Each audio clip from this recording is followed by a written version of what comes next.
কোনো চৰকাৰে তেওঁক আদৰি নলয় আৰু নল'লে আজিলৈকে।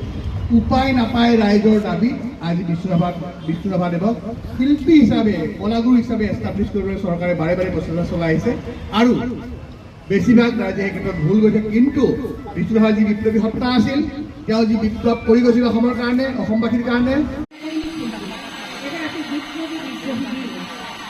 আৰু এই বিপ্লৱী আমাৰ বিষ্ণুৰাভা যি অসমত জন্মগ্ৰহণ কৰিলে সেয়া আচলতে অসম আৰু অসমীয়াৰ বাবে সৌভাগ্যৰ কথা।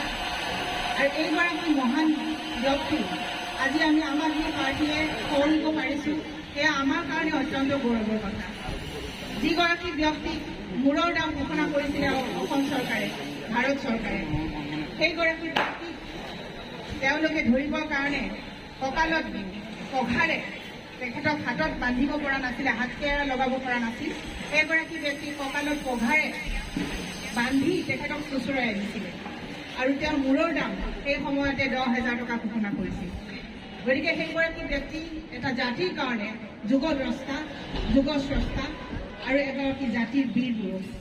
আৰু এই বীৰ পুৰুষগৰাকীক আমি আজিৰ দিনটোতে মহান বীৰ পুৰুষগৰাকীক শ্ৰদ্ধাৰে স্মৰণ কৰিছোঁ আৰু আমি এইগৰাকী ব্যক্তিৰ আদৰ্শান্বিত হৈ আমাৰ পৰৱৰ্তী সময়ত আমাৰ নতুন প্ৰজন্ম বা আজিৰ প্ৰজন্ময়ো আমি আগবাঢ়ি যাবলৈ নিশ্চয়কৈ দৃঢ় প্ৰতিজ্ঞ হওঁ।